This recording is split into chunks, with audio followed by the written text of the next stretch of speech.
Nous sommes de retour sur Direct Investisseur et nous accueillons Laurent Albi, responsable des Traders Live chez Day by Day. Bonjour Laurent. Bonjour Lucie. Alors ce matin, vous allez nous parler d'une valeur, d'une devise, Oui. une paire assez originale. Il s'agit de l'Euronoc.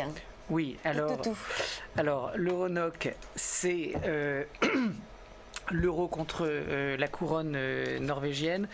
Alors, pourquoi je vous en parle? Je vous en parle parce que ce matin, sur les marchés, il n'y a pas beaucoup d'opportunités de trading. J'ai cherché, j'ai tourné et franchement, il n'y a pas grand-chose à se mettre sous la dent.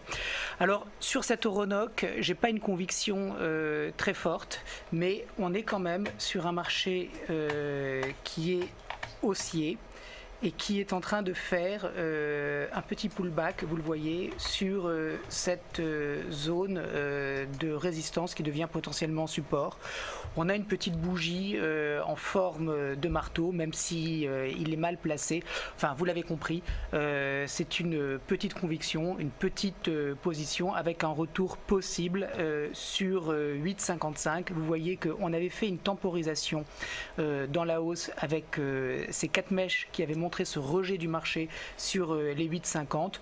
Cette zone de résistance semble générer une polarité. On voit que hier et ce matin, on rebondit un petit peu. C'est mollasson, je vous l'accorde. Donc un petit objectif à 8,55, c'est de l'intraday pour prendre environ... alors sur le NOC, les pips sont tout petits. Ça fait 500 pips de gain, mais c'est des pips à 10 centimes.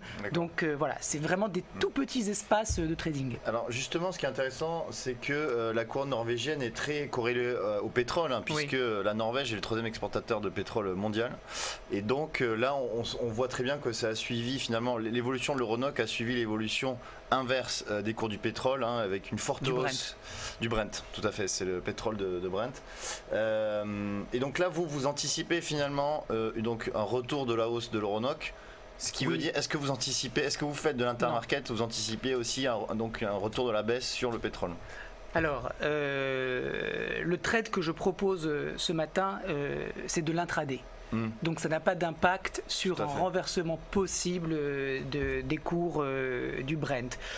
Ceci dit, on voit quand même cette couverture en nuage noir ici, autrement dit cette bougie baissière qui vient clairement contredire l'élan haussier qui précédait.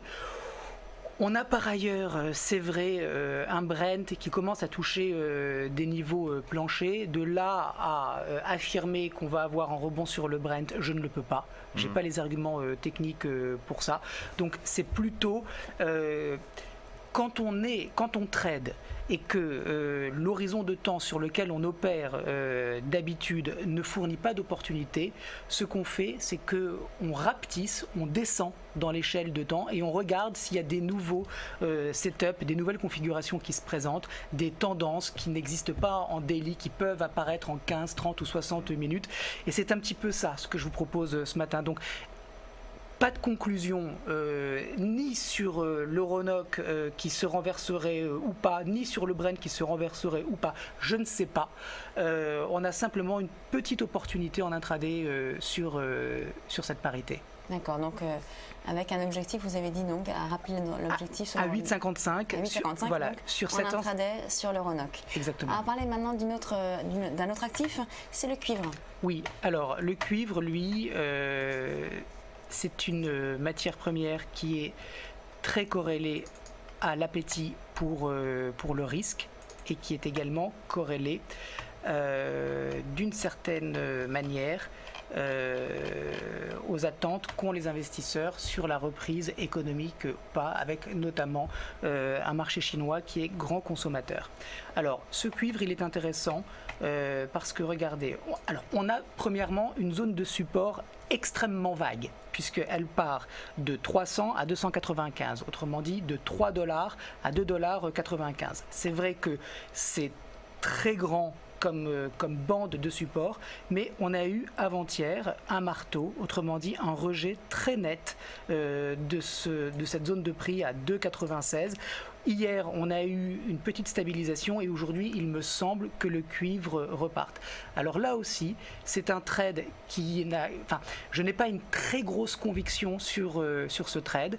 Par conséquent, ce sont des petites positions qu'il faut prendre sur le cuivre. On peut tout à fait retourner sur la borne haute de cette zone de consolidation aux alentours des 3,10 $. Le stop, je ne pense pas qu'il faille le mettre sous la mèche du marteau, mais on peut le mettre sous la mèche d'hier, autrement dit sous 2,99 $ et jouer 3,10 $. Alors pourquoi c'est intéressant ? Parce que le ratio rendement-risque est génial. C'est-à-dire qu'on est globalement sur du 3,5. Autrement dit, pour chaque dollar ou chaque euro que vous risquez, vous en gagnez potentiellement entre 3 et 3,5 si vous avez raison. J'aimerais quand même souligner que on est dans un marché qui est baissier, qui semble vouloir se stabiliser. Mais alors regardez cette difficulté sur le cuivre, tous ces faux signaux, toutes ces fausses sorties, c'est compliqué. C'est pour ça que là aussi, quand on trade, il y a une vraie compétence à acquérir sur la taille des positions que vous prenez, autrement dit sur la gestion du risque que vous prenez. Je trouve que les marchés en ce moment ne nous disent pas grand-chose, donc on peut traiter, mais il faut le faire avec un risk management très strict. Autrement dit, on prend des petites pauses. C'est pas forcément le moment en ce moment de gagner de l'argent, mais plutôt d'essayer de ne pas en perdre et de prendre des petites positions si on a envie d'opérer. Mais c'est pas une période particulièrement favorable. Je parle d'aujourd'hui sur les marchés, d'autant plus qu'on va avoir les chiffres de l'emploi cet après-midi, que les marchés sont très attentistes. Voilà, donc...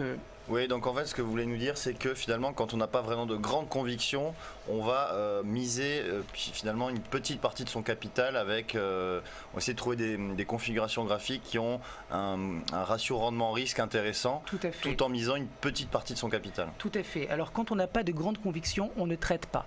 Ce n'est pas mal de ne pas traiter. Oui. Ça fait partie des compétences du trader de savoir quand opérer et quand ne pas opérer. On dit souvent que le meilleur moyen de gagner de l'argent, c'est de ne pas en perdre. Tout à fait. Et non, mais c'est important parce que parfois, on se rend bien compte que les marchés sont très hésitants.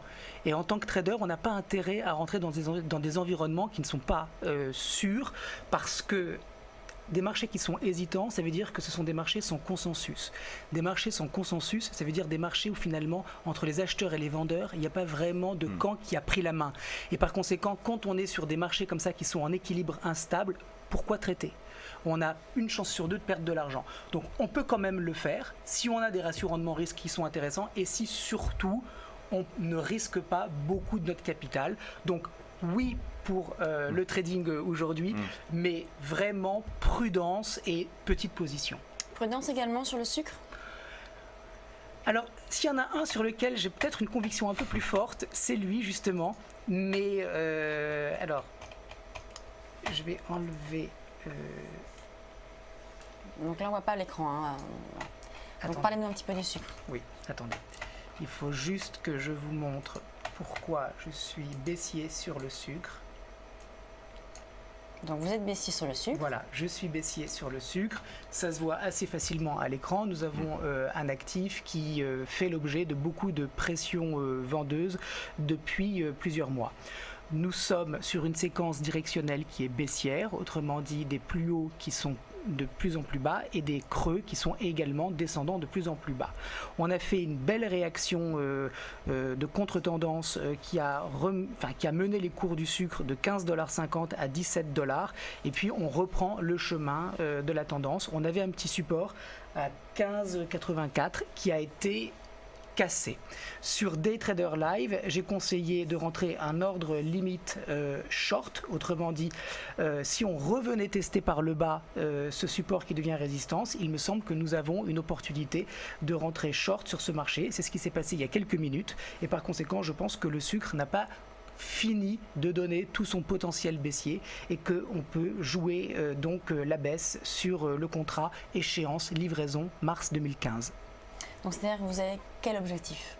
Alors, pour avoir l'objectif, il faut que j'élargisse un petit peu l'horizon de temps pour vous montrer que on est au milieu de nulle part sur le sucre. Autrement dit, on a des supports qui sont très très loin et qui sont des supports historiques, des supports qui vont rappeler aux traders quels étaient les anciens prix qui avaient été traités, mais il n'y a pas de souffrance sur le marché, il n'y a pas de débouclage de positions qui vont se faire parce qu'on est sur des supports qui sont proches. Autrement dit, on a un vrai potentiel baissier sur le sucre, on a une tendance de fond, regardez, on baisse quand même depuis mi-2010, donc on n'a rien qui nous dit qu'on arrive sur des niveaux de prix importants, on a un objectif qui est très très loin à 13,30 $. Alors on débouclera bien évidemment la position avant, mais je pense que sur le sucre, ça vaut peut-être le coup d'être un trend follower et de laisser courir sa position parce qu'il n'y a rien qui nous montre qu'il y a des retournements possibles sur cet actif. Donc là, on peut aller jusqu'à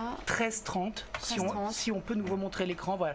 13,30 $, c'est tout en bas, c'est ici. On voit qu'on est sur une tendance qui est baissière avec des creux et des sommets qui sont descendants. Et par conséquent, on peut... Alors, il y a ce seuil psychologique à 15 $, mais franchement, c'est comme l'or, je suis baissier. Je pense qu'on va baisser.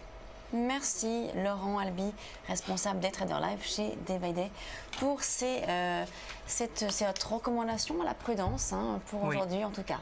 Merci beaucoup. On marque une très courte pause et on se retrouve sur Direct Investisseur.